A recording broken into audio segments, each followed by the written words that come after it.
Salam alaikum wa rahmatullah wa barakatuh. Je viens avec des nouvelles, on va dire, de ce que j'ai constaté il y a quelque temps. Pour l'instant, je ne peux pas encore faire de live, mais je suis en train de faire tout pour préparer un bon live qui dure, Inch'Allah, assez longtemps et pouvoir donner un tas d'explications. Et comme je l'ai dit dans la dernière vidéo, ça va faire très mal. Ce que vous voyez à l'image, ça s'est passé en Irak le vendredi 15 juillet. Je suis tombée sur un article, après je vais le mettre parce que c'est des codes qui ont été donnés, une partie de vérité, une partie de mensonge. Et on regardera ça ensemble dans cet article. Là pour l'instant, je vous montre cette photo qui était avec l'article.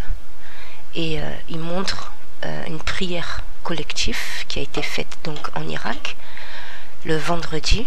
Donc c'est la prière du Dhahr. Et il y avait tout ce monde-là.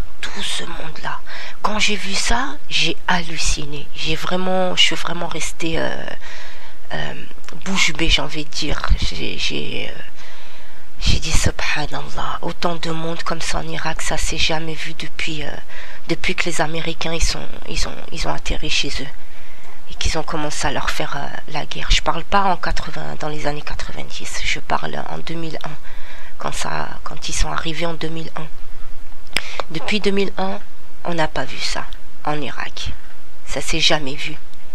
Ils ont fait même pas une manifestation pour être contre les Américains. Rien qu'ils ont subi des bombardements et beaucoup de choses dont vous savez aussi, qui a été un gros scandale à la prison de Abu Ghraib. Et donc, ces gens qui sont là, qui sont venus, il y a eu dernièrement certaines informations qui ont été données par rapport à ce vendredi 15 juillet en Irak. Et en fait, ils disent une partie de la vérité, mais ils disent pas toute la vérité. Donc, moi ce que je veux vous dire, et pour moi, perso, après c'est à vous de faire votre propre recherche et de comprendre surtout leur façon de présenter cet événement. Je rappelle que cet événement, ça fait plus de 20 ans que ça s'est pas fait, que les Irakiens ne se sont pas rassemblés comme ça pour faire une prière collective comme ça, subhanallah. Ça m'a fait rappeler beaucoup de souvenirs. Parce que quand, début 2000, ils ont envahi l'Irak, les enfoirés, la première chose qu'ils ont faite, c'est de piller les musées. J'en ai pleuré, franchement, j'en ai pleuré. Il y avait une femme qui était justement, qui travaillait dans ce musée-là, elle était en larmes et j'en ai pleuré. Vous allez me dire pourquoi je pleure sur quelque chose comme ça.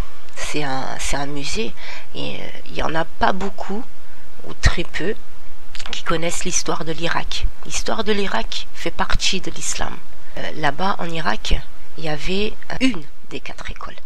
Ils étaient dans le djinn le plus parfait. Par rapport à l'Iran, eux, ils se sont forgés, ils ont divisé les musulmans. C'est ceux qui ont divisé les musulmans à l'époque des Sahaba. Et donc, ces gens qui se sont rassemblés ce vendredi 15 juillet pour une prière collective, ce qui ne s'est pas vu depuis plus de 20 ans. Ça ne s'est pas vu depuis plus de 20 ans. La seule chose que j'ai pu penser par rapport à cet événement, c'est que le Mahdi, il est là-bas. Par rapport au hadith que Nabi Muhammad sallallahu alayhi wa sallam, il a parlé. Il a parlé du chemin qu'allait emprunter Al-Mahdi. Donc je vous disais comme quoi ça s'est pas vu depuis plus de 20 ans. Et si j'y suis allée pour le musée, c'est parce que moi je sais que l'Irak, il y a une grande histoire au niveau du djinn islam, au niveau des sahaba et toute la science de l'islam qui a émergé de l'Irak. Très peu connaissent vraiment l'histoire de l'Irak au niveau de l'islam. Par contre, Saddam Hussein, lui, il connaissait. Voilà, il savait très bien qu'est-ce qu'il est en train de faire dans son pays. Donc, il a bougé à sa façon et il a repris le contrôle. Sachant que à la base, Saddam Hussein, c'est un avocat. Et il connaît très bien, il connaissait très bien les lois d'Allah au niveau du Coran. Et donc, je disais, comme quoi l'Irak a une grande histoire au niveau de l'islam, des sahaba et d'une école de la science qui a grandi là-bas. Et pourquoi je me suis dit que c'était Al-Mahdi, justement, comme je vous disais, c'est par rapport à un hadith. Je vous avais dit dans des précédentes vidéos comme quoi Al-Mahdi, il est en Afghanistan. Quand il a fait dégager tous les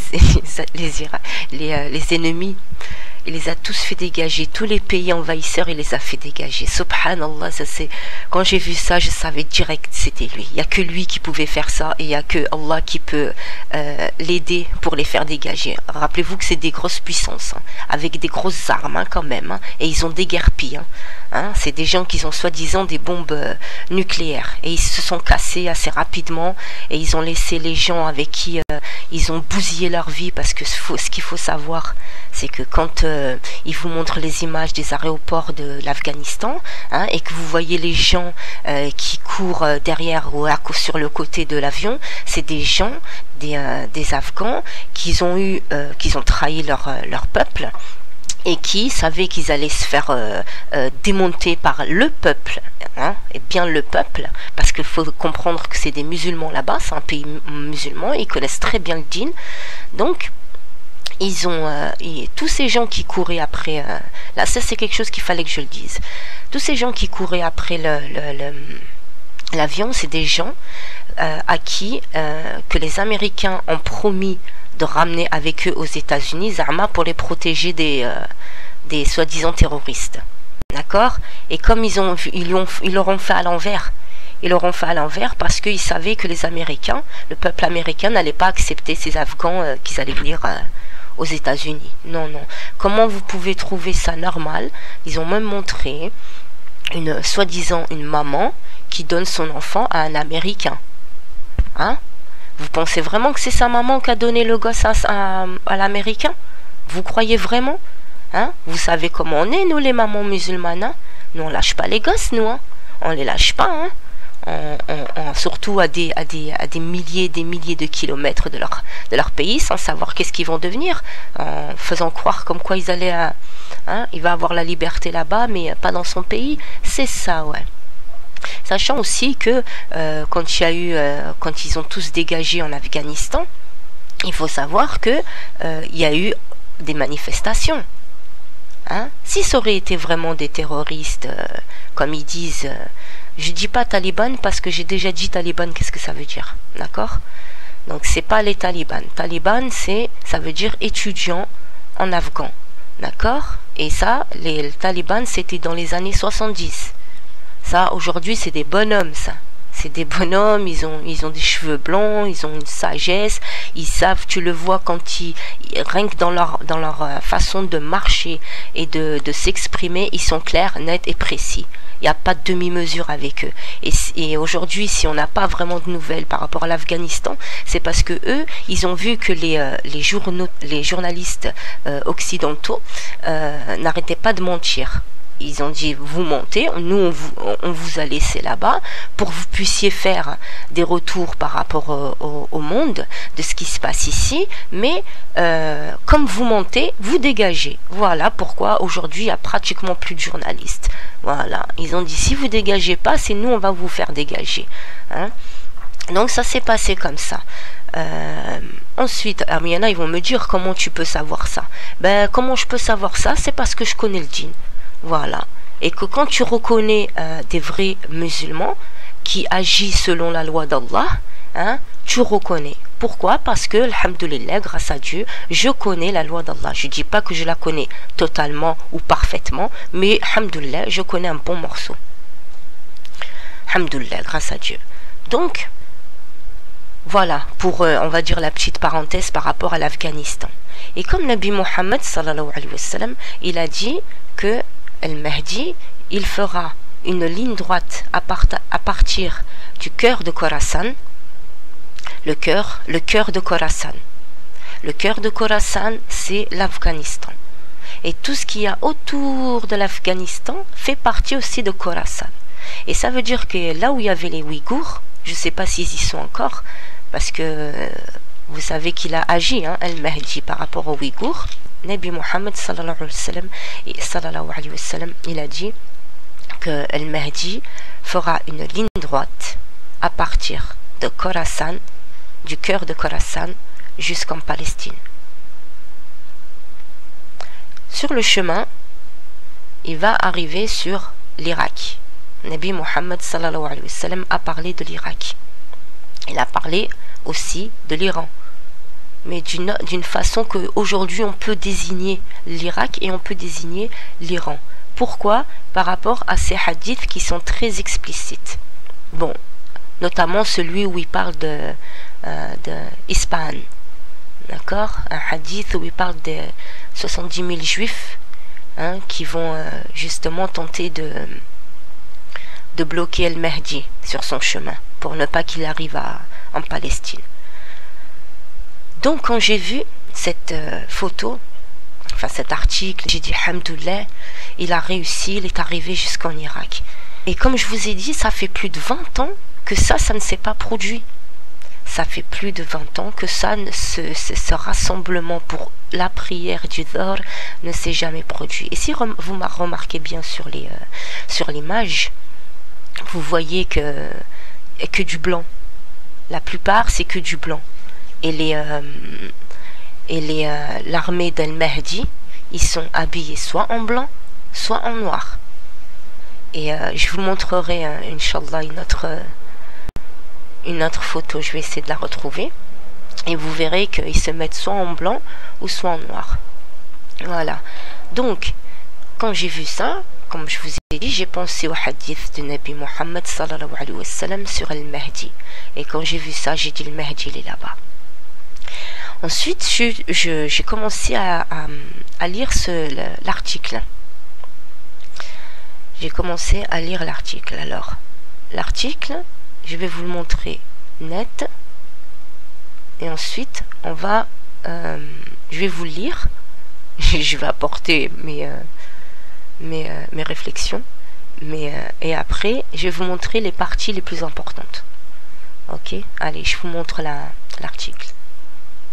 Voilà. Ça, c'est l'article. Alors, sans y participer lui-même, le leader chiite Moqtada el-Sadr a mobilisé vendredi 15 juillet à Bagdad des centaines de milliers d'Irakiens pour une prière collective. Un geste destiné à faire pression sur ses adversaires pour accélérer la formation d'un gouvernement. Bon, on va dire introduction. Ensuite, qu'est-ce qu'il dit? Il dit, depuis les élections législatives d'octobre 2021, les 42 millions d'Irakiens épuisés par une crise économique et sociale majeure attendent toujours de savoir qui sera leur prochain Premier ministre. Voilà, donc, octobre 2021, ok? Là, il donne une date. Octobre 2021. Sachant que, ce qui est bizarre dans ce qu'ils disent, c'est qu'il y a un président là-bas, et il parle de Premier ministre, mais il n'y a pas besoin, en fait, quelque part d'un Premier ministre. Ces gens, quand ils font des articles, ils oublient que c'est un pays musulman. Ils oublient que c'est à des musulmans qu'ils ont affaire. Alors, on continue.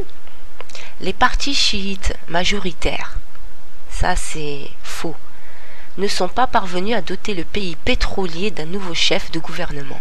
Donc on parle de quoi? Premier ministre ou un chef de gouvernement? Parce qu'en islam, chef de gouvernement, c'est celui qui dirige tout le monde. D'accord? Il n'y a pas de premier ministre, il y a des fonctions après, on va dire, le raïs, le président. Hein, le président, c'est le chef. Entre guillemets, c'est le chef, on va dire. Donc on continue. Et la crise s'est accentuée le 12 juin. Par contre, là, on nous donne pas d'année. Hein? On ne nous donne pas d'année. Donc c'est le 12 juin, tu parles de quel 12 juin? Du 2020 ou 2021? Avec, alors, on reprend. Et la crise s'est accentuée le 12 juin avec la démission, écoutez bien, des 73 parlementaires du courant de Moqtada el-Sadr, un geste destiné à protester contre cette inertie. Avec la démission des 73 parlementaires, rappelez-vous de ça. Ensuite, il conclut en disant, fort de son titre de Sayed, c'est Sidi, on dit en arabe Sidi, ya Sidi par exemple. Fort de son titre de Sayed, descendant du prophète. Ok? Depuis l'histoire du journalisme, ils n'ont jamais sorti ça. D'accord? La seule fois où ils ont parlé de descendant du prophète, sallallahu alayhi wa sallam, c'était dans les années 70 en Arabie, quand il y a eu une prise de la Mecque. Allez vous renseigner sur ça pour comprendre et connaître. Donc je continue en disant, il dit que ce descendant c'est, alors je dis pas le mot, hein, parce que ce mot là qu'ils emploient à chaque fois, et de ne pas dire Muhammad sallallahu alayhi wa sallam et de dire un autre, c'est une insulte, d'accord? Donc moi je le prononce pas. Voilà, quand vous voyez descendant du prophète, pensez à Muhammad, dites Muhammad sallallahu alayhi wa sallam et pas ce qui est écrit ici. Donc ils disent que Moqtada el-Sadr a un poids considérable dans le paysage politique irakien depuis la chute du dictateur Saddam Hussein, renversé par une coalition amenée par les États-Unis. Ils disent bien amenée par les États-Unis en 2003, et c'était pas en 2003, d'accord? C'était juste après c'était en 2001, d'accord? Donc déjà c'est pas en 2003, et pondu en 2006. Donc c'est un peu, il y a une grosse confusion ici dans cet article, et une vérité et des mensonges plus un code. Voilà, qu'est-ce qu'il y a dans cet article là. Moi je l'ai compris notamment grâce au hadith de Nabi Muhammad sallallahu alayhi wa sallam. Donc quand on va reprendre du début, il dit sans y participer lui-même, d'accord? Là il parle en fait du descendant du prophète sallallahu alayhi wa sallam, ala Muhammad, sans y participer lui-même. Donc ça déjà, dites-vous bien que c'est impossible. Al-Mahdi, il était là. Eux, ils sont obligés, ils veulent dénigrer en fait. Ils veulent dénigrer en disant sans y participer lui-même. Ça veut dire qu'ils se croient au-dessus des autres. Alors que vous savez très bien que en tant que musulman, on n'est pas comme ça. Même un dirigeant, il n'est pas comme ça. Un bel exemple, c'est Omar ibn al-Khattab. Lui, c'est un bel exemple dans ce qu'il a fait pour les lois d'Allah. Il a fait quelque chose d'énorme dans la répartition des tâches que chacun devait avoir entre l'Arabie et le monde entier. D'accord? Eux ils l'ont caché, moi je l'ai déterré pour vous dire la vérité, parce que je suis une arabe et que je connais mon histoire, alhamdoulilah. Donc pour continuer la lecture en décortiquant sans y participer lui-même, donc ça c'est faux. Maintenant un autre point qui est complètement faux de chez faux. Ils disent que le leader chiite, depuis quand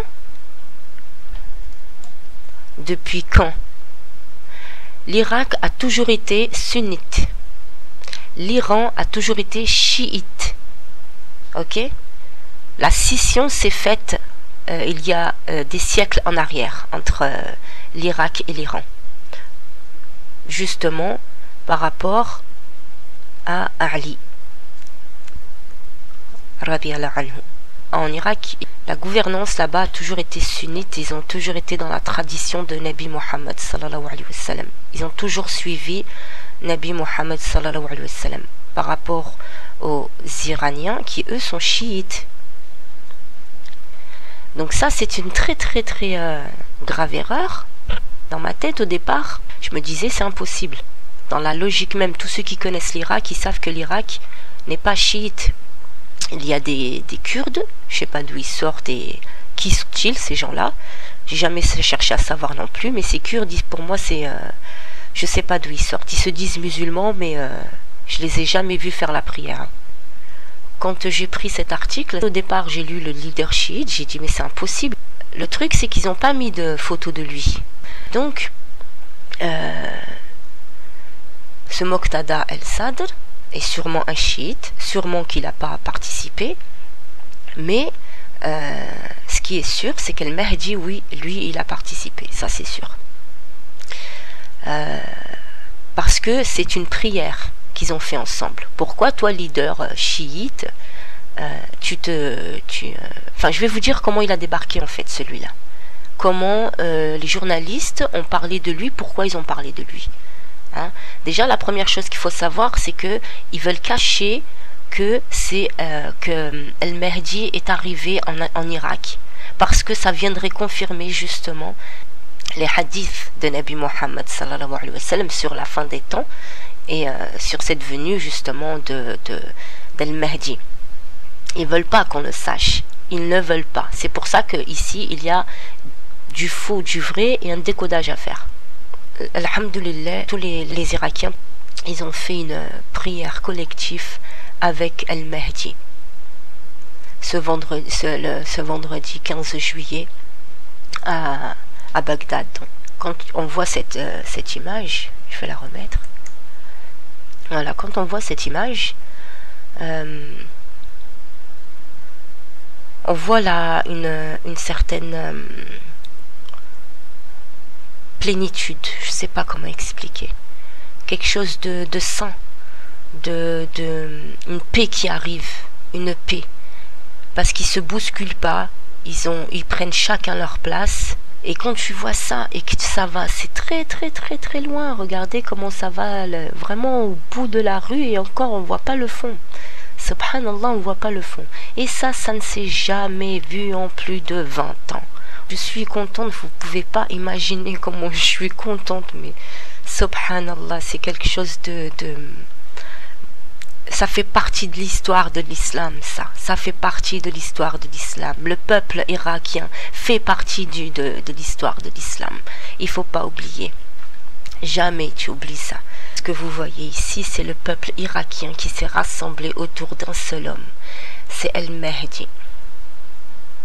C'est El Mahdi. Ça ne peut pas être quelqu'un d'autre. Personne n'a réussi. Personne n'a réussi à faire ça. Ce que vous voyez. Personne. Depuis plus de 20 ans. D'accord? Moi, je connais l'Irak depuis très longtemps. Et c'est pour ça que je sais que c'est le Mahdi qui est là-bas. D'une part. Maintenant, on va continuer sur la lecture en décortiquant. Sans y participer lui-même. Bien sûr qu'il ne peut pas y participer. Et je vais vous expliquer après pourquoi.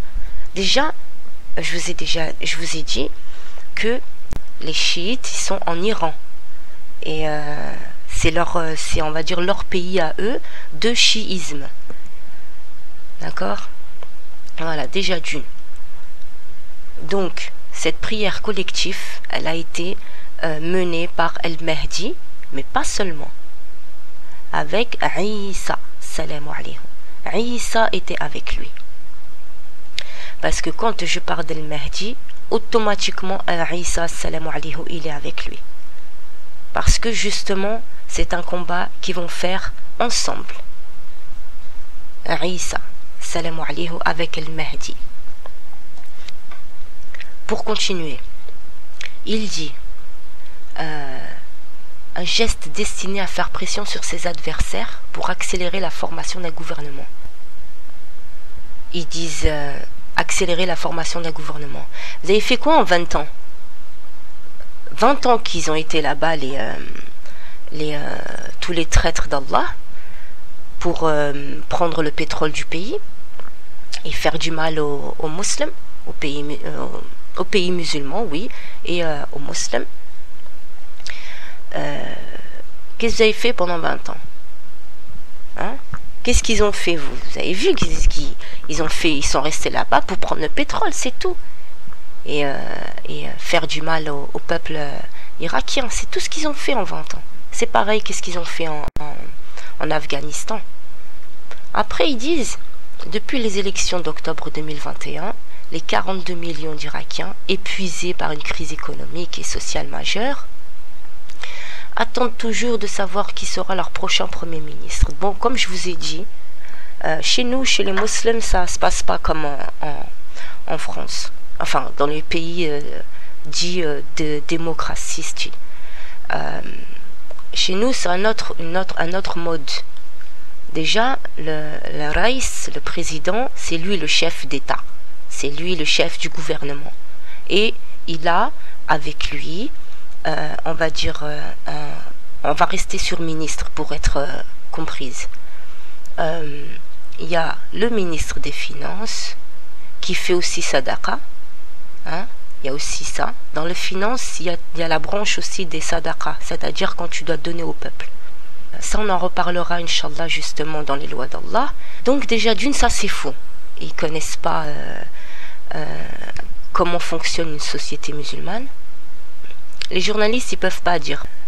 Ils n'ont pas le droit même, de toute façon, d'étaler les paroles du Coran, de parler de l'islam. Juste, ils donnent une note pour comprendre politiquement qu'est-ce qui se passe. Mais nous, les musulmans, qu'on connaît certains hadiths qui ont été cachés, justement, qui fait partie des signes de la fin des temps et de la venue d'Al-Mahdi et d'Isa, salam alayhi. Voilà. On peut dire que ça, c'est complètement faux. Voilà. Parce qu'il y a il y a eu des présidents là-bas, mais en fait le peuple, ils n'en voulaient pas parce qu'ils savaient qu'ils étaient des pantins des Américains. Le peuple n'a jamais voulu, et c'est pour ça que jamais ça s'est arrangé, parce que le peuple n'a jamais été d'accord avec ce gouvernement que les Américains mettent en place, alors que eux ne connaissent rien à l'islam et à la loi d'Allah. Donc ils n'ont jamais été d'accord. De plus, ils disent les partis chiites majoritaires, ce qui est impossible, à moins que ce soit les Américains qui les aient mis en place, vu qu'ils sont en relation en collaboration avec les Iraniens. Donc, les partis chiites majoritaires ne sont pas parvenus à doter le pays pétrolier. On dit bien pays pétrolier, ils ne parlent pas d'autre chose. Pour eux, c'est juste le pétrole qui est intéressant, d'un nouveau chef de gouvernement. Et la crise s'est accentuée le 12 juin. Alors là, ils te disent, c'est accentué le 12 juin. Mais de quelle année tu parles? 2020 ou 2021? Pourquoi je dis 2020? Parce que 2020, c'est là où le monde il a basculé. Cette année 2020, elle a été très mouvementée. S'ils nous ont pris à la gorge avec ce confinement, c'est parce que ils ont compris, ils savaient que El-Mahdi, il était en Afghanistan à ce moment-là, en 2020. Donc ça veut dire quoi? Pour continuer, et la crise s'est accentuée donc le 12 juin. Si c'est en 2022, donc ça coïncide avec ce qui s'est passé le 15 juillet. 73 parlementaires du courant de Moqtada el-Sadr, qui est chiite, d'accord? Si les 73 qui sont avec lui ont démissionné, soi-disant un geste destiné à protester contre cette inertie, il y a un problème. Ensuite, ce qui m'a, on va dire, pas intrigué, mais qui m'a mis la puce à l'oreille, c'est 73. Et on revient au hadith qu'il a parlé à Nabi Muhammad sallallahu alayhi wa sallam, qu'il y aura 74 divisions dans l'islam. il a dit, sallallahu alayhi wa sallam, il y aura 74 divisions dans l'islam. Et il a dit, une seule ira au paradis, c'est celle qui suivra ma sunna. Vous avez compris? Sunna, en français, ça veut dire tradition. Et là, qu'est-ce qu'on voit? Démission des 73 parlementaires. Qu'est-ce qui reste? Qu'est-ce qui reste? Hein? Qu'est-ce qui reste? Vous et moi, on le sait. Dites-vous bien que ça, c'est un code, ça. Ça veut dire quoi? Ça veut dire qu'il a pris le pouvoir là-bas. Ça veut dire qu'Al-Mahdi, il a pris le pouvoir là-bas. On revient sur al-hadith de Nabi Muhammad sallallahu alayhi wa sallam. Quand il dit il y aura 70 000 juifs d'Ispahan qui vont se battre contre Al-Mahdi pour justement éviter qu'il atteigne la Palestine avant Dajjal. Tous les connaisseurs, ils savent que Nabi Muhammad sallallahu alayhi wa sallam a dit, tant qu'il n'y aura pas la paix en Palestine, il n'y aura pas la paix dans le monde. Voilà. Ces guerres-là que vous voyez, en vérité, ça a toujours été des guerres de religion. Ça n'a jamais été autre qu'une guerre de religion. Bien sûr, ils vont prendre leur intérêt par rapport au pétrole, en Afghanistan, par rapport à tous comment dire, sortes de pierres précieuses, du lithium. Il y a beaucoup de c'est ce qui a fait que le monde s'est modernisé, hein. C'est grâce à cette montagne en Afghanistan, hein, qui a justement permis à des compagnies pendant 20 ans de faire tous les téléphones. Ça a été fait grâce à ces puces. Pourquoi j'ai pensé à 2020 par rapport à ce 12 juin? Parce que c'est en 2020, même début 2020 exactement, bien avant le confinement, que Al-Mahdi et Isa, salam alayhi, avec leurs généraux, ils ont réussi à prendre possession de cette montagne. Et à partir du moment où vous savez quand les micropuces ils ont commencé à être en rupture, là vous comprenez que Al-Mahdi a pris avec tous ses compagnons et Isa, salam alayhi, à prendre la montagne, à faire dégager et à les faire tous dégager. Ce Muqtada el-Sadr, en regardant la chaîne Al Jazeera, ils n'ont pas arrêté de montrer en live, c'était du direct, les chiites, comment ils font là quand ils se frappent. Où t'as vu dans le djinn qu'on se frappe déjà, hein? Où t'as vu ça, hein? Il y a des chiites qui, enfin des anciens chiites on va dire, qu'ils ont témoigné et qui se sont éloignés de ce courant là. Pourquoi? Parce qu'ils ont vu que ça correspondait pas au Coran, ça correspondait pas aux paroles d'Allah, et ça les a troublés. Donc ils ont commencé à s'éloigner pour continuer. Comme on sait qu'en Iran il va y avoir 70 000 juifs d'Ispahan qui vont troubler, qui vont faire en sorte que Al-Mahdi et Isa salam alayhi n'atteignent pas la Palestine. Et là c'est exactement ce qui se passe. C'est qu'ils ont parlé d'un leader chiite qui à la base est iranien, donc il n'a rien à voir, il n'a rien à faire ici. Et quand tu vois, comme je vous disais, ce live, ces gens-là, ils n'ont pas arrêté de se frapper pendant des heures et des heures, mais ils n'ont pas fait la prière. Ils se sont frappés pendant des heures et des heures. Je l'ai vu en live, hein. En live, hein. Pendant des heures et des heures, ils sont rentrés dans un style de là où il y avait comme le Parlement. Et c'est bizarre, ils ont fait exactement ce que les Américains ont fait au Capitole. Je crois que c'est le Capitole. Rectifiez-moi si c'est pas ça. Au Capitole là-bas. Comme par hasard, ils ont fait la même chose. Hein? C'est bizarre, hein? Moi, je vous laisse réfléchir à ça. Hein? Parce que d'un côté, ils le font, ils l'ont fait 2 fois.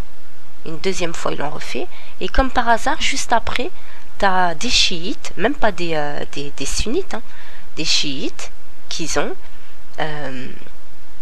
commencé à rentrer dedans, quoi. Dans cette... là où il y a les parlementaires. Voilà. Sauf que ça, c'est comme j'ai dit au départ, c'est un gouvernement qui a été établi par les Américains. Et les Iraniens et les Irakiens, pardon, n'en veulent pas. Eux, ils veulent avec la loi d'Allah, parce que c'est des musulmans. Tu peux pas enlever ça à ce pays-là, qui pendant des siècles et des siècles et des siècles, encore plus que n'importe quelle organisation qui s'est mise en place, l'islam a été la plus longue à être restée dans diriger le monde. Ça a été la plus longue. Même ni les chrétiens ni les juifs, ils ont fait ça. C'est pour ça aujourd'hui, ils veulent essayer de prendre, les chrétiens, ils ont essayé de prendre le pouvoir avec les Templiers. Et aujourd'hui, c'est les sionistes, c'est pas vraiment des juifs, hein, mais des sionistes qui qui veulent prendre le pouvoir aujourd'hui.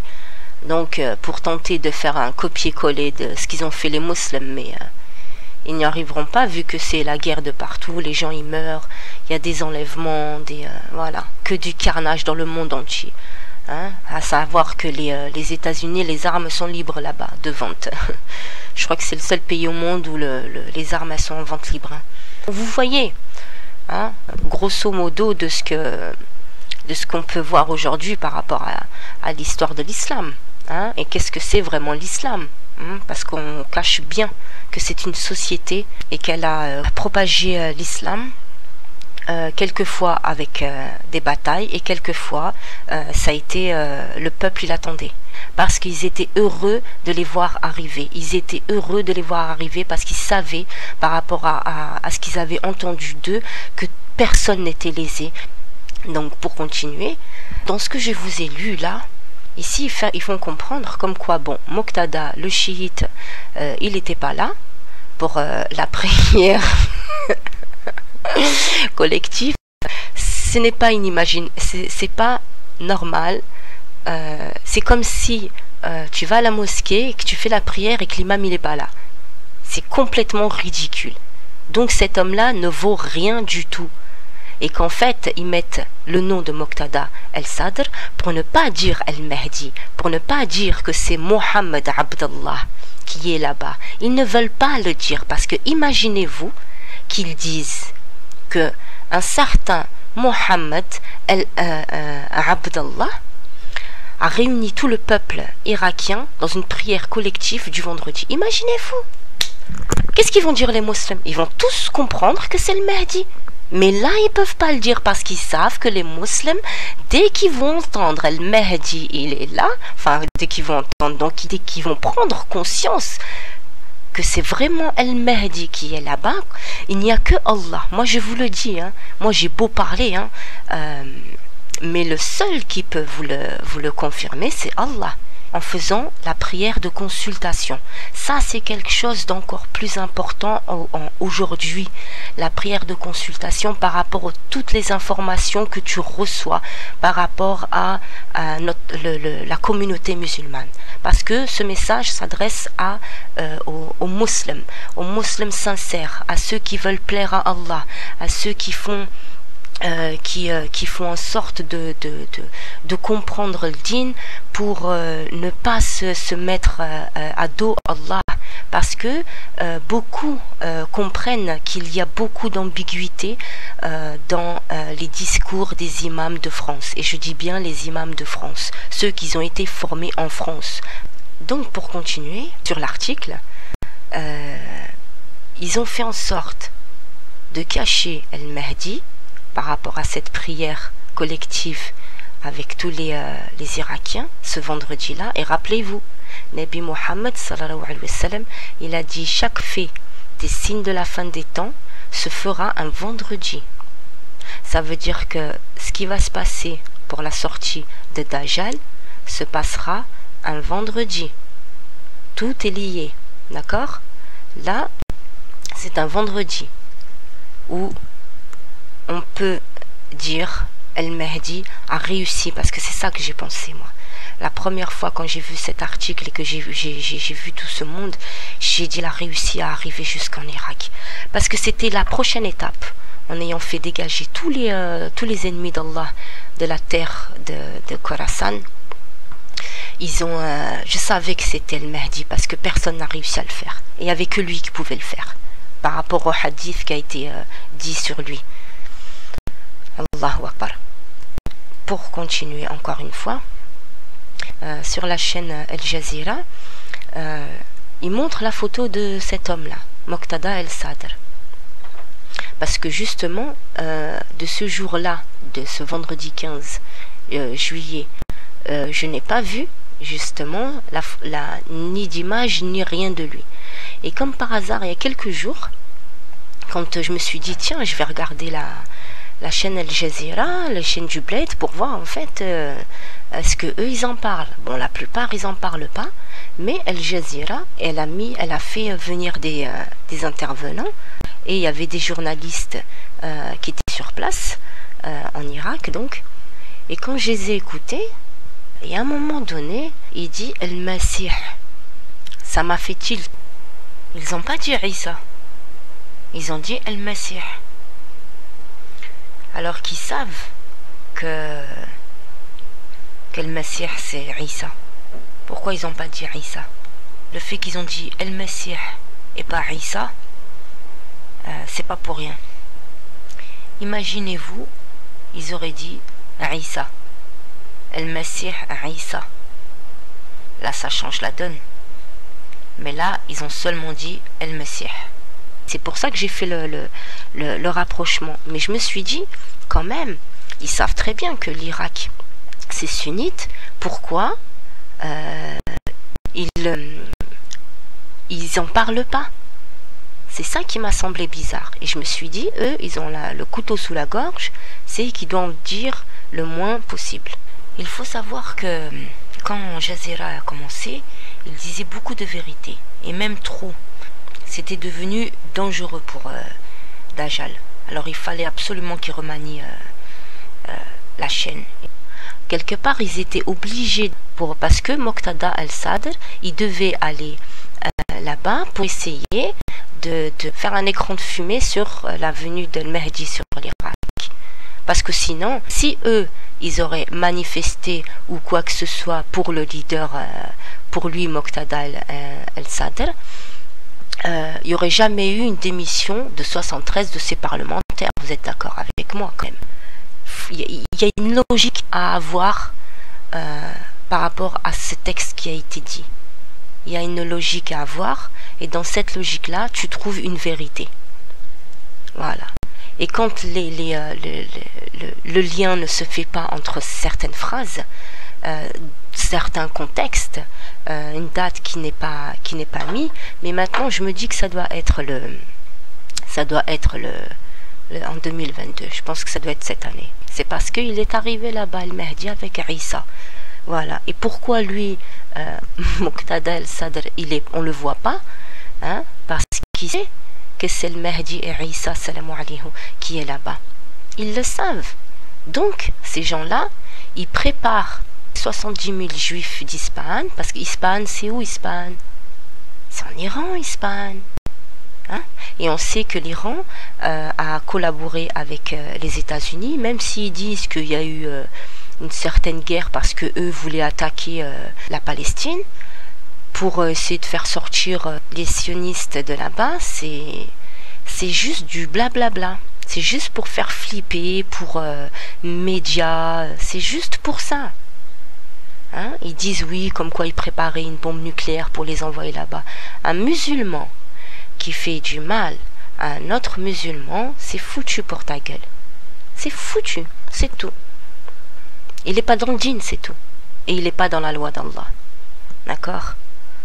Tous ceux qui connaissent en temps de guerre, comment ils sont combattus les moudjahids de l'époque, ils le font toujours en dehors des villes, jamais dans les villes. Jamais un combat musulman ne s'est fait dans les villes. Même là où il y a les forêts, les arbres, on touche pas. Voilà, ça c'était ça fait partie de la loi d'Allah dans la guerre, pendant la guerre. Tu dois le faire en dehors des villes, ça doit pas se faire dans les villes. Donc on voit aujourd'hui que les enfoirés, ils bombardent toutes les villes. Qui que ce soit, je m'en fous de l'état que c'est, vous bombardez des villes. Voilà. Nous, les musulmans, les moudjahids, ils n'ont jamais fait ça. Quand vous allez les chercher, hein, en Afghanistan, quand vous allez les chercher en Irak, c'est où que vous allez les chercher? Dans les montagnes, en dehors des villes. Hein? Vous savez qu'ils ne sont pas dans les villes. Donc vous savez que, soi-disant, vous avez attrapé Ben Laden. Mon œil, ouais. Hein?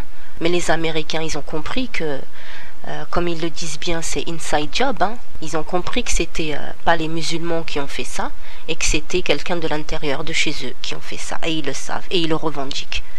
Ok? Il y a eu l'embargo sur l'Irak dans les années 90. Je ne sais pas s'il y a encore jusqu'à aujourd'hui. Aussi, ils ont, comme par miracle, ils l'ont enlevé quand les Américains ils ont débarqué en Irak. Hein? Cet article veut dire aussi que si les chiites, les 73 parlementaires, ils ont démissionné, alors qu'à la base, ils disent qu'ils font une manifestation pour... pourquoi tu fais une manifestation? Tu es dans le pouvoir. Pourquoi tu sors du pouvoir? Hein? Quand je dis pouvoir, c'est entre guillemets. Hein? Pourquoi tu sors de ça alors que tu dis que c'est un leader? Vous dites que c'est un descendant du prophète. Pourquoi? Ça n'a pas de sens. Donc c'est un code. Il fait comprendre que Al-Mahdi et Isa, salam alayhi, ont pris le pouvoir. Parce que quand ils disent 73 ont démissionné, ça veut dire qu'ils sont partis en courant. Ils savent que Allah il est avec lui. Ils peuvent pas s'approcher d'Al-Mahdi. Ils peuvent pas lui faire du mal ni quoi que ce soit. Ils peuvent pas. Allah il l'a préservé jusqu'à aujourd'hui et ça continuera après que Dajjal il soit mort. Donc ce Moqtada, les gens ils l'ont désigné. Je sais pas d'où il sort. Tout est trafiqué. Comprenez que tout est trafiqué, que les Américains ils ont tout fait pour que ce soit les chiites qui essayent de prendre le pouvoir. Quand il dit fort de son titre de Sayyid, Sidi, descendant du prophète, ce Moqtada el-Sadr n'est pas descendant du prophète Mohammed sallallahu alayhi wa sallam. Ici, il parle bien de Al-Mahdi, parce qu'il dit à un poids considérable dans le paysage politique irakien. Si tu as un poids considérable dans le paysage politique irakien, pourquoi ta faction, tes 73 parlementaires ont démissionné? Cette vérité qui est en train de passer, c'est que Al-Mahdi et Isa salam alayhi sont là-bas. Et les Irakiens tous, ils se sont mis ensemble pour faire la prière avec lui, avec Al-Mahdi et Isa salam alayhi. Voilà, ça c'est une certitude. Et comme je vous ai dit, faites la prière de consultation. Elle te permet que c'est Allah lui directement qui va te faire comprendre à travers, soit dans ton rêve ou soit à travers la journée que tu vas passer. Allah, il sait comment tu comprends les choses. Donc il va te mettre des signes à ta hauteur, à la hauteur de ton intelligence pour que tu puisses capter les signes. Et si tu n'arrives pas à les capter, refais encore la prière de consultation. Et quand tu vas voir qu'il y a quelque chose qui revient assez souvent, c'est là que tu vas comprendre. Je parle quand c'est que tu n'as pas fait de rêve et que tu vas le voir dans la vie réelle. Il y a quelque chose qui va se produire dans la vie réelle. Et c'est un signe qu'Allah il te donne une réponse, quoi. Donc c'est à vous et votre cœur et votre confiance en Allah de pouvoir comprendre son signe. Et il y en a qui vont la voir directement dans le rêve. Et dans le rêve, soit ça va être par code, ou soit ça va être clair.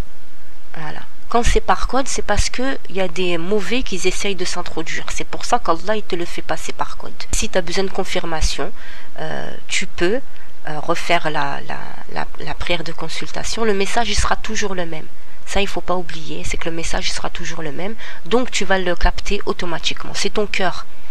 Tu vois, entre le cœur et la conscience, il va y avoir une osmose, quelque chose qui va te dire c'est ça, voilà. Ou peut-être, Inch'Allah, par la grâce d'Allah, par la volonté d'Allah, peut-être même, subhanallah, ce serait encore plus magnifique, quoi, rêve que tu peux faire que d'avoir une confirmation de Nabi Muhammad sallallahu alayhi wa sallam. Ce serait le plus c'est possible, hein. Attention, c'est possible, hein. C'est Allah qui décide après, mais c'est pas impossible, hein. Aucun genoun, aucun yajuj et majuj, personne ne peut prendre son apparence.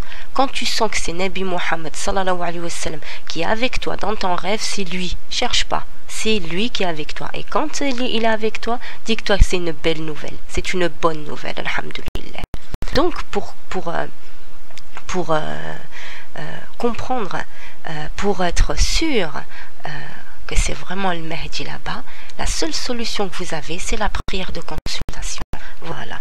Et qu'Allah vous guide, Inch'Allah. Moi, je suis trop contente, en vérité, je suis trop contente, parce que ça confirme ce qu'il a dit Nabi Muhammad sallallahu alayhi wa sallam, qu'il a dit qu'il allait arriver en Irak, et que quand il allait arriver en Irak, il allait avoir les 70 000 juifs d'Ispahan. Le fait que les chiites considèrent Moqtada comme le Mahdi, quoi, cette fausseté les ramènera à Dajjal. Ça veut dire que ce Moqtada, il est là pour avancer la venue du Messie. Le Messie, c'est donc Dajjal. Vous voyez bien là où je veux en venir dans l'article qui nous présente le fait qu'il considère Moqtada el-Sadr comme El Mahdi. Et donc, comme on sait qu'El Mahdi il va venir avec Isa salam alayhi, le fait que Al Jazeera a parlé d'El Messie, ça veut dire que Moqtada il est venu pour dire voilà, El Messie il va arriver. Donc c'est pour ça que j'ai tenu à vous en faire part, pour que justement vous fassiez encore plus attention à ce qu'ils vont dire dans la suite en fait de cet événement là. Voilà, comprenez bien que les chiites ils considèrent que Moqtada c'est le Mahdi, et que cette fausseté, le fait que ce soit faux, ça va les ramener automatiquement à Dajjal. Toutes les pièces du puzzle sont en train de se mettre en place doucement, et ils ne peuvent pas atteindre El Mahdi. C'est pour ça que Moqtada ne pouvait pas être là. La venue d'El Mahdi en Irak s'est faite juste avant le faux pèlerinage des chiites. Calculez que la venue d'El Mahdi en Irak et Isa salam alayhi s'est faite juste avant le faux pèlerinage des chiites. Maintenant, je vais mettre, on va dire, par rapport à cet article, le principal message qu'ils veulent faire passer. Voilà, on va dire l'information principale de cet article. Le leader a mobilisé vendredi à Bagdad des centaines de milliers d'Irakiens pour une prière collective, un geste destiné à faire pression sur ses adversaires. Fort de son titre de Sidi, descendant du prophète Mohammed sallallahu alayhi wa sallam, voilà, a un poids considérable dans le paysage politique irakien. Une parenthèse que je veux soulever ici, c'est le mot Sayed. Comme je l'ai dit, Sayed, c'est un mot arabe. Tous les connaisseurs savent que le mot Sidi est typique arabe et qu'ils n'ont jamais employé ce mot-là.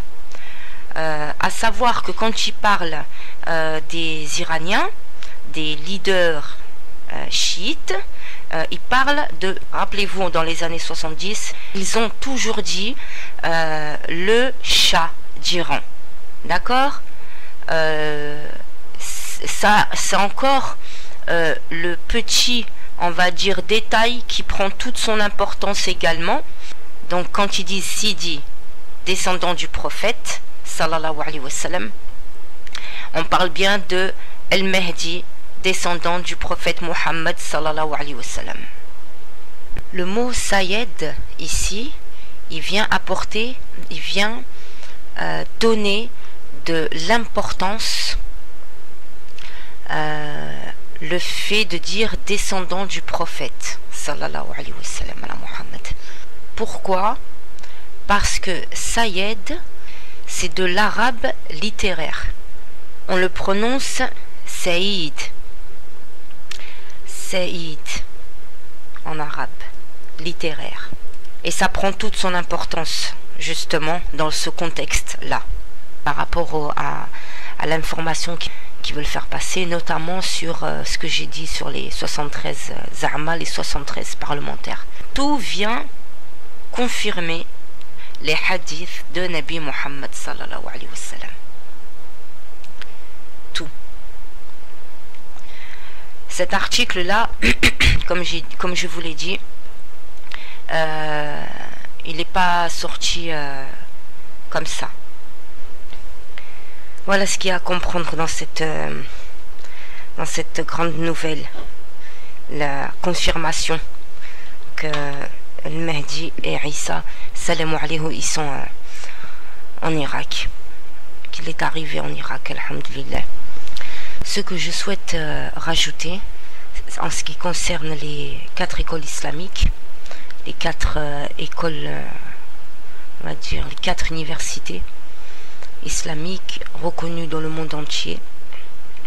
Je vous ai dit où elles se situaient, dont une qui était en Irak, au temps des Sahaba et même bien après.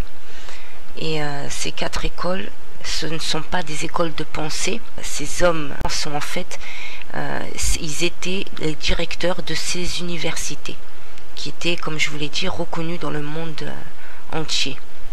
Il y en avait une en Arabie, donc il y en avait 2 en Arabie, une à la Mecque, pas loin, une à Médine, une autre, donc celle de l'Irak, en Irak, et une à Kérouan en Tunisie. Voilà, c'était les 4 universités principales mondiales au temps où les musulmans dirigeaient le monde. Voilà, ça c'est quelque chose qu'il fallait dire, parce que ce qui s'est passé le vendredi 15 juillet, comme vous voyez à l'image, c'est ça fait partie de l'histoire de l'islam. L'Irak a toujours fait partie de l'histoire de l'islam. Le fait que Nabi Muhammad sallallahu alayhi wa sallam en a parlé, c'est pas pour rien.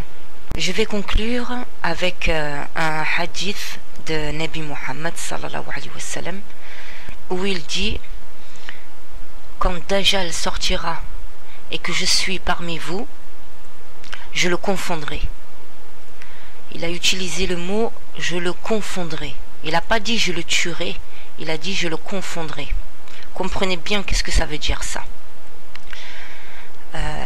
Donc Nabi Muhammad sallallahu alayhi wa sallam, il a dit: quand Dajjal sortira et que je suis parmi vous, je le confondrai. Si je ne suis plus parmi vous, Allah subhanahu wa ta'ala sera avec chacun des musulmans. Sallallahu alayhi wa sallam ala Muhammad.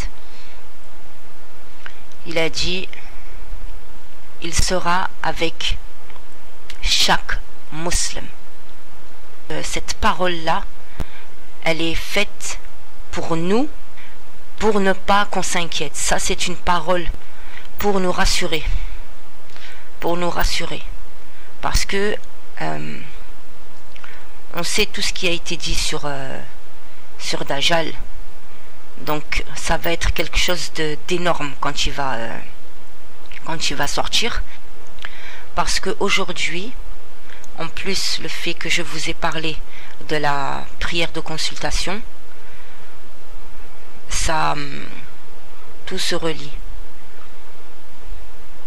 Nabi Muhammad sallallahu alayhi wa sallam, il nous a donné tout ce qu'il fallait pour que aujourd'hui on soit prêt et qu'on ait confiance qu'en Allah par rapport aux événements les plus graves. Le Nabi Muhammad sallallahu alayhi wa sallam, il dit je le confondrai, ça veut dire qu'il va le démasquer. Je le confondrai, ça veut dire qu'il va le démasquer pour qu'on puisse le reconnaître. C'est une parole très forte venant de Nabi Muhammad sallallahu alayhi wa sallam pour sa communauté. Et ne pas oublier que Nabi Muhammad sallallahu alayhi wa sallam a été le dernier des prophètes envoyés par Allah subhanahu wa ta'ala. Isa va revenir dans tout ce qui a été dit dans les hadiths, même chez les chrétiens. Isa, il va revenir pour diriger le monde. C'est un hadith indispensable. Nabi Muhammad, rappelez-vous qu'il porte sa communauté dans son cœur. Nabi Muhammad sallallahu alayhi wa sallam, il nous aime, et sur les signes de la fin des temps, il a parlé de nous. Nous qui allons subir les affres, les tourments du Dajjal pour sa sortie. Voilà, il y a de nombreux hadiths où Nabi Muhammad sallallahu alayhi wa sallam craint pour nous les musulmans. Il a peur pour nous. Nabi Muhammad sallallahu alayhi wa sallam a fait beaucoup de dua pour la communauté musulmane. Il a fait beaucoup de dua pour nous. Comme je disais, ce hadith qui arrive des siècles et des siècles après, pour nous rassurer. La sortie de Dajjal est proche. Al-Mahdi et Isa, salam alayhim, sont proches de la Palestine. Tout va se jouer dans les... je ne vais pas dire dans les jours ou dans les mois qui suivent. Il faut savoir que le temps n'est plus le même qu'avant. Nabi Muhammad sallallahu alayhi wa sallam nous a parlé aussi du temps. Le temps ne sera pas le même. Le fait que Dajjal est sorti, le temps n'est plus le même. Quand je parle du temps, je ne parle pas des saisons. Je parle du temps qu'on compte. Hein, les heures. Quand vous regardez les heures, regardez l'ombre. L'ombre. Dans la vidéo de Dhul-Qarnayn, je parle de l'ombre. À tous les musulmans qui croient que la terre est une sphère, votre place en enfer, vous l'avez déjà, elle est déjà prête pour vous. Hein? Et quiconque me dit quoi que ce soit, je m'en fous complètement. D'accord? Le seul qui va juger, c'est Allah. D'accord? Allah, dans le Coran, n'a jamais dit une seule fois dans le Coran que la terre tourne. D'accord? Les seuls éléments dans le Coran dont Allah parle qui tournent, c'est le soleil et la lune et les astres. Ok? Rien d'autre. Et les étoiles. Parce que j'ai bien expliqué la différence avec les constellations, les étoiles, les astres. J'ai bien expliqué ça. D'accord? Sur mes précédentes vidéos. Donc déjà ça va être mis en place. Quand je dis ça va être mis en place, ça veut dire que le fait que tous ces musulmans qui croient que la terre est sphérique, quand Isa salam alayhi se montrera, on va dire avec Al-Mahdi, tout sera clair. Tout sera clair. Et tous ceux qui croient à cette terre sphérique, vous serez les premiers à fuir. Nabi Muhammad sallallahu alayhi wa sallam, il a dit, il y a des musulmans qui vont faire croire comme quoi ils vont venir et qui vont lutter, hein, qui vont aller au combat, mais à la fin ils vont se casser, ils vont fuir tellement ils vont flipper. Hein. Ça c'est les gens qui croient en une terre sphérique qui vont faire comme ça. Voilà, ça c'est ma perception à moi, c'est mon analyse à moi. D'accord? Celui qui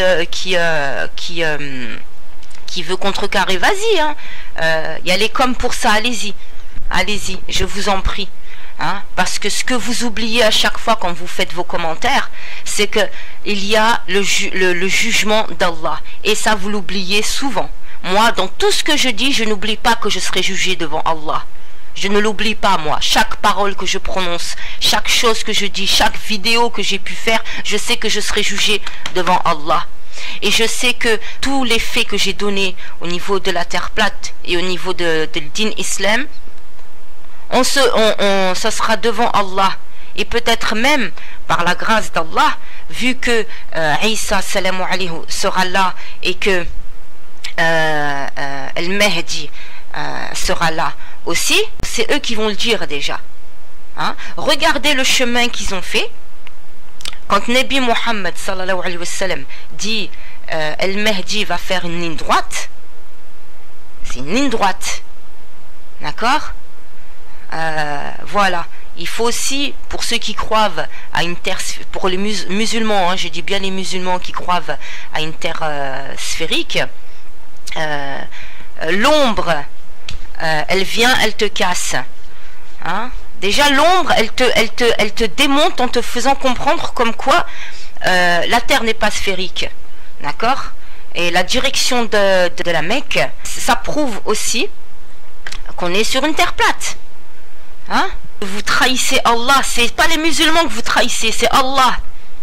C'est Allah que vous trahissez dans votre croyance à une terre sphérique. Votre foi, elle est nulle et non avenant. Nulle et non avenant. Il n'y a rien derrière. Faites les prières 40 fois par jour. Hein? Le fait que vous croyez à une terre sphérique, vous êtes foutu. Votre prière n'a aucune valeur. N'a aucune valeur. Tous ceux qui croient à ce que dit la NASA ou ce que disent les kofars, vous êtes les traîtres qui vont fuir, qui vont faire croire qu'ils vont venir au combat, mais vous allez fuir. Voilà. Donc Nabi Muhammad sallallahu alayhi wa sallam nous a rassurés en nous disant que Allah subhanahu wa ta'ala sera avec chaque musulman, avec chaque musulman sur quand Dajjal il sortira. Ça veut dire quand il sortira, ça veut dire quand il va apparaître au monde entier. D'accord? Rappelez-vous du hadith de Nabi Muhammad sallallahu alayhi wa sallam pour nous rassurer, où il dit qu'Allah sera avec chaque musulman.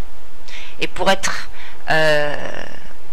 sûr des informations que vous prenez, faites la prière de consultation. Parce que, comme il a dit Nabi Muhammad sallallahu alayhi wa sallam, Allah sera avec chaque musulman. Voilà. Il faut rester attentif à tout ce qui se passe par rapport à l'Irak, l'Afghanistan, par rapport aux 70 000 juifs qui vont arriver. Et après ça, c'est direction la Palestine. Voilà, le point final et ce qui va amener à la bataille finale, dont je parle dans la vidéo de Dhul-Qarnayn. Voilà, tout, subhanallah, tout c'est un puzzle qui se met en place. Il faut voir les pièces où elles sont pour comprendre où on en est aujourd'hui, à l'heure actuelle. Tout ce qu'il a dit Nabi Muhammad sallallahu alayhi wa sallam sur les signes de la fin des temps sont en train de, voilà, ça se voit devant nous, dans tout ce qui arrive. Al-Mahdi et Isa salam alayhi, ils viendront en France. C'est une certitude aussi, et être prêt parce qu'Al-Mahdi il approche de la Palestine.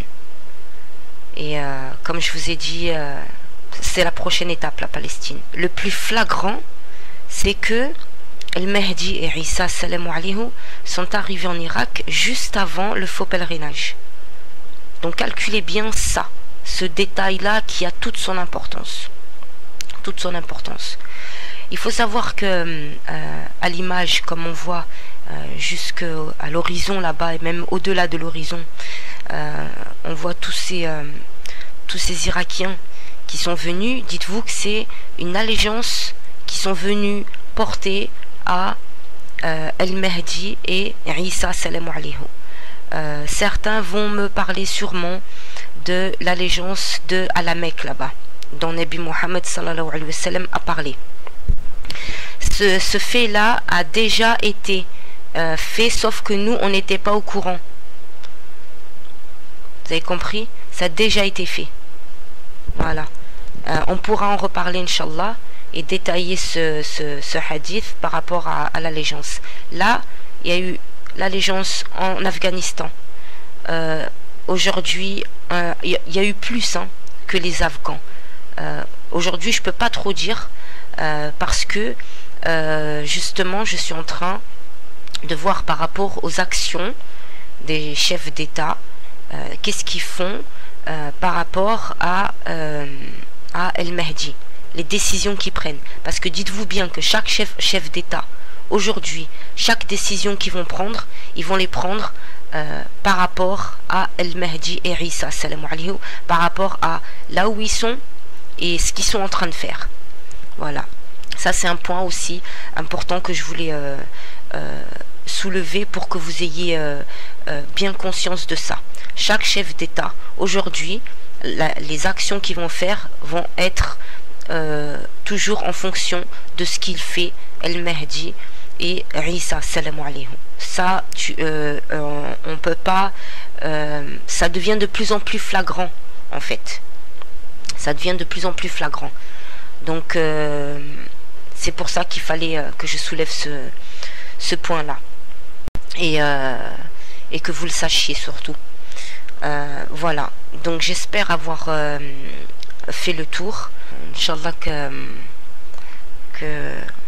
j'ai été claire, que j'ai été comprise.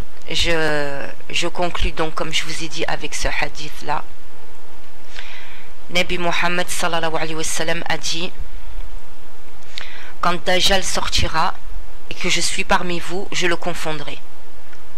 Et si je ne suis plus parmi vous, alors Allah sera avec chaque musulman.